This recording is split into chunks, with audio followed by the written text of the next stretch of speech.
What is up, mansion builders? Today, I wanted to show you behind the curtain and really share all of my numbers.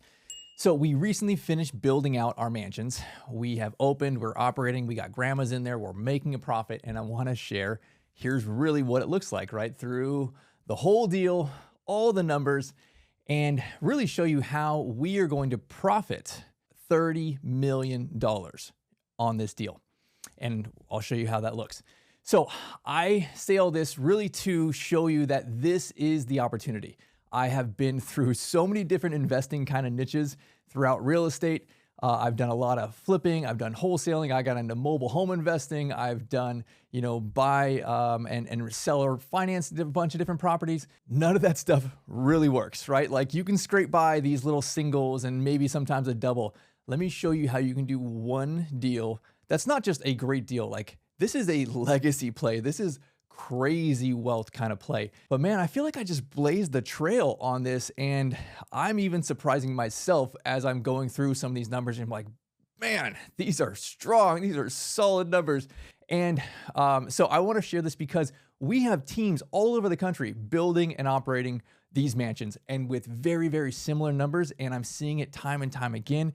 We are really changing the marketplace around the country. No more the dinky little facilities are your option for this kind of stuff. I'm showing you here is a middle option, right? Where again, like big capital, the VC kind of people, it's too small for them, but it's way too big for the mom and pop kind of people. So you have to be an advanced investor. You got to have your crap together, and you could do one of these amazing life-changing deals. So let's get into it. Our project is being built in two phases. So we completed phase one. And so we bought 8 acres of land and we're building out this neighborhood. We have 4 mansions when the project's totally done. So right now, 2 mansions are fully built, operating, taking care of grandmas.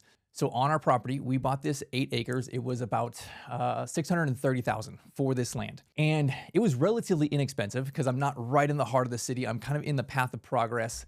And also there was really no utilities there. There was power, but there was no water, there was no sewer. And so my site work was 1.8 million. So it was substantially higher. So there was kind of pros and cons. I looked at other pieces of land that were, over $1 million, but they had the water and the sewer and stuff there at the street. This was substantially cheaper, but I knew I was going to have to put all this stuff in, on the site work kind of stuff. So my land, 630, my site work was 1.8, and we developed the entire site work for the project. So for phase one and phase two, all of it's done. We have a massive road going around the property. We had to do so much earth moving. We had to put in a well, 75,000 gallon water tank just for fire, this huge pump. We had to bring 3-phase back. We had to do a bunch of different detention ponds, so much different stuff, right? It was expensive as heck, but it allowed me to build out my own little neighborhood. I have like my own little city because I have really all my own utilities. So when I get to my phase two, I really will have to do just the buildings. And so really I've spent 2/3 of the cost for this entire project here in phase one. So to build our mansions, each of them are 10,000 square feet, 16 private rooms, and they're the most gorgeous things I've ever seen. And so each of those buildings is about $2 million. And that was a really pretty hard number, right? This actually, like, that's kind of what I went going into it. And that actually is what it came on the backside. About $2 million is a hard number for each of the mansions. Where we did have change orders, we had about $400,000 in change orders. And most of that was for site work stuff going into, I spent a lot more money on landscaping.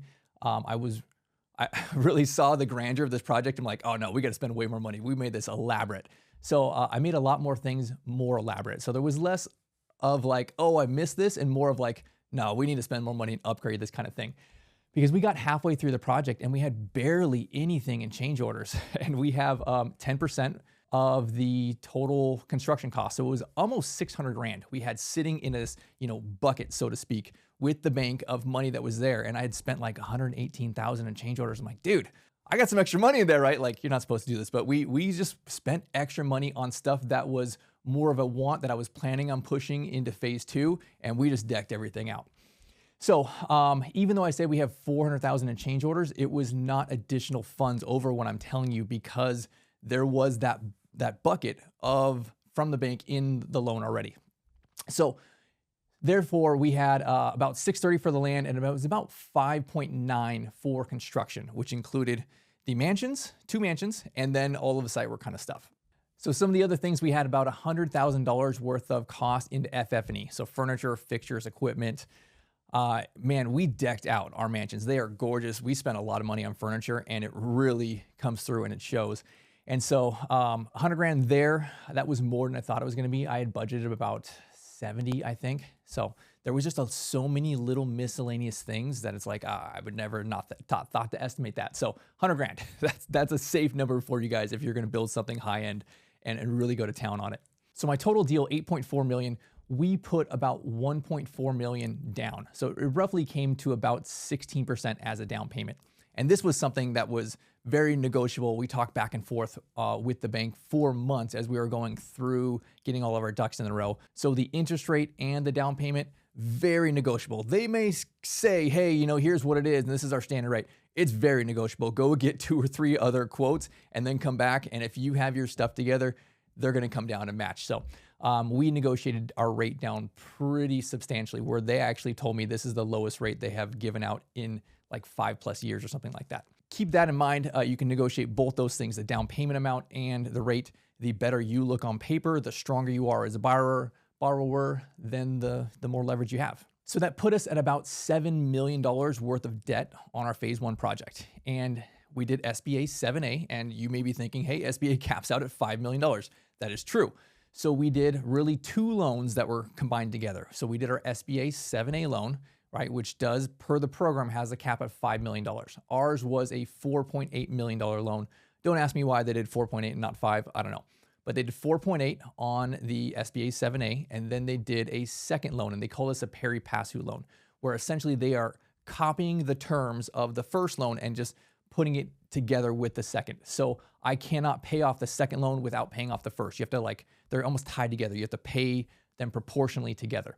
So my second loan was a commercial loan. The same bank did it. They have the SBA side and they have the commercial side. And that loan was for 2.4 million. So between the two, $7 million of loan here. So what's great about SBA when they do loans like this, it's really just one loan. Even when you're building new construction, it is one 25-year loan. It's fully amortized. While you're going through construction, it is just interest-only payments, but you're still, at least in my case, not even making the payments because you pre-borrowed that money. And then when you become stabilized, and I think there is a hard cap of like 24 months, something like that, and then it will move to principal and interest on that side, right? But still just one loan. You don't have to go refinance. You don't have to sign new docs or get new appraisals or anything like that. You can just do one loan at the beginning, build, and then operate. And so that's pretty easy. My mortgage payment is about $57,000 per month for these 2 buildings. Now that may seem high and scare you. It kind of intimidated me when I started seeing this, $57,000. But let's talk about the income, because the income is pretty aggressive. So as I said, we just opened a couple weeks ago. And Laura and her team, they are amazing at marketing. We teach and we implement the Strategic 20. So we had our first building fully sold and brought in the grandmas there. And this is not as a standalone. Our other building on Mesa is 8 minutes away. So while we are selling rooms on our building that's under construction, we are still maintaining and keeping 100% occupancy on our other building. So man, there was probably, an extra 4 or 5 beds that we had to sell that went back to keeping Mesa full while we were doing this. And I would say that there were so many people, dozens of people who were interested, who wanted to move in while we were under construction. They just couldn't because of the timing. And so most of the bed holds that we got, we took $5,000 deposits, were really in the last 6 weeks, because again, our niche is end of life and memory care, and it is a problem that has to be solved right away. And you're not going to get people waiting 3 to 4 months.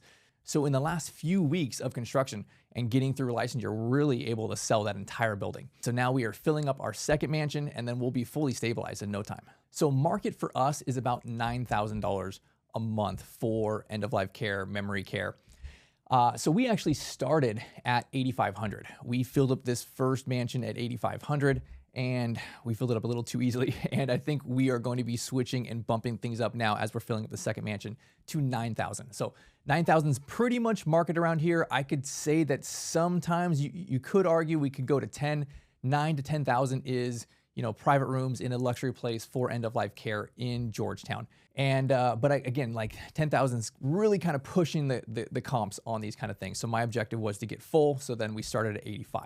So at $85,000 a month, our income is about 250 to 270, depending on, move-in fees and vacancy. But we usually keep about a 96 to 98% occupancy.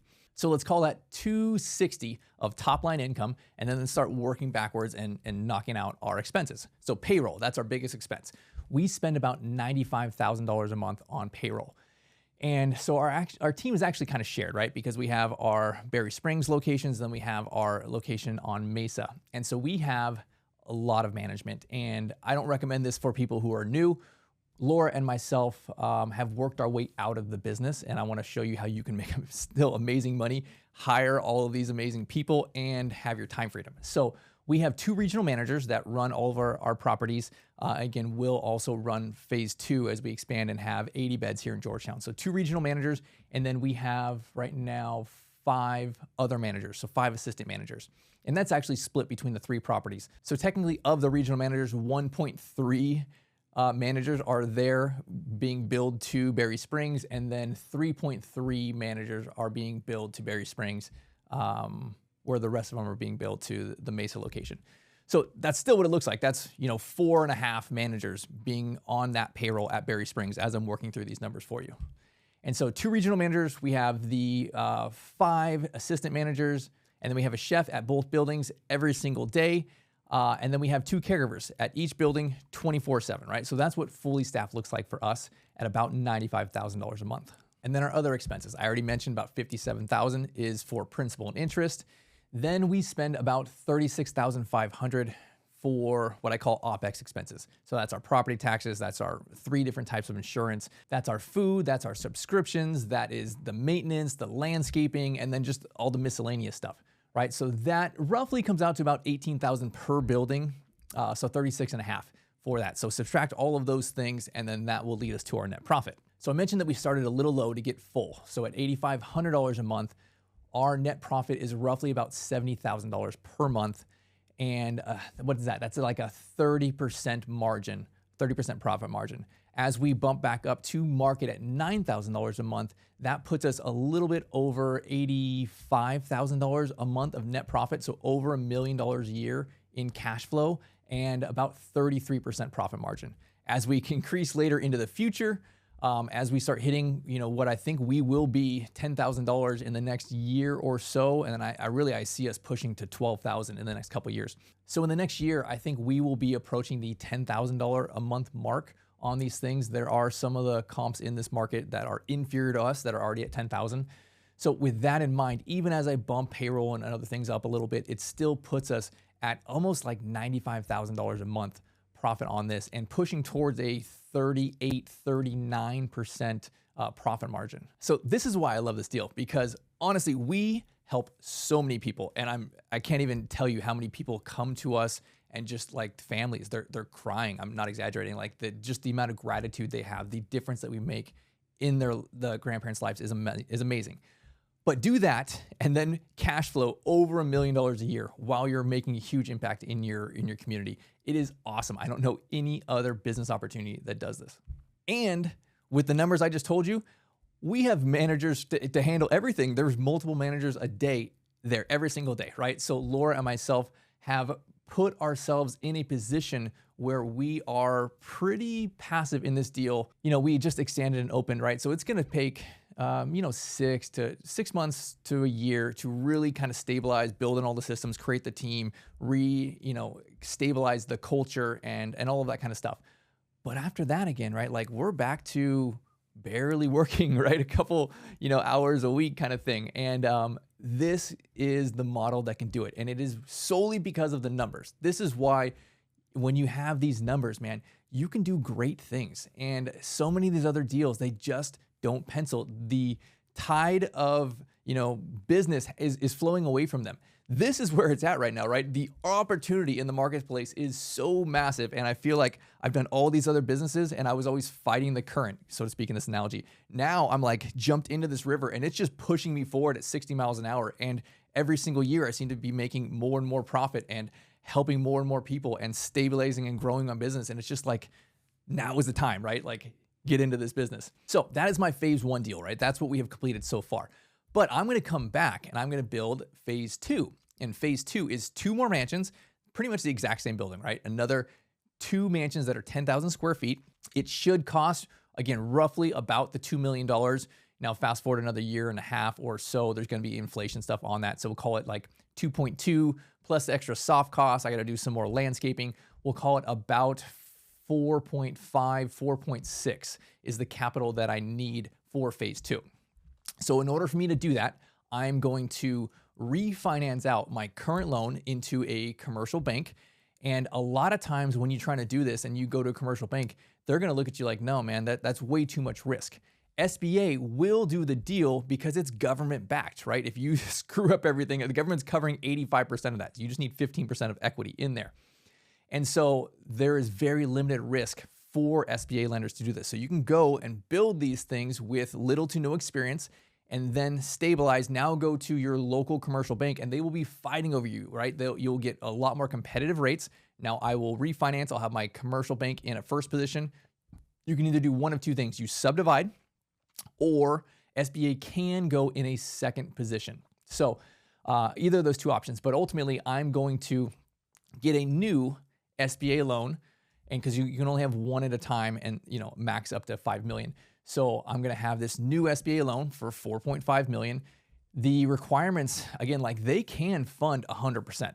Usually if it's not your first time, but if you're expanding, all of those kind of things, you can do 0 down. You can do 10% down, right? So even if it's, whatever the down is, I think it probably might be 0 for us. We'll 100% finance it. If I have to put 10% down, I don't need 450 grand in cash. I have the equity from the refinance I just did, right? So I can pull that equity into this deal and come up with no cash into this project.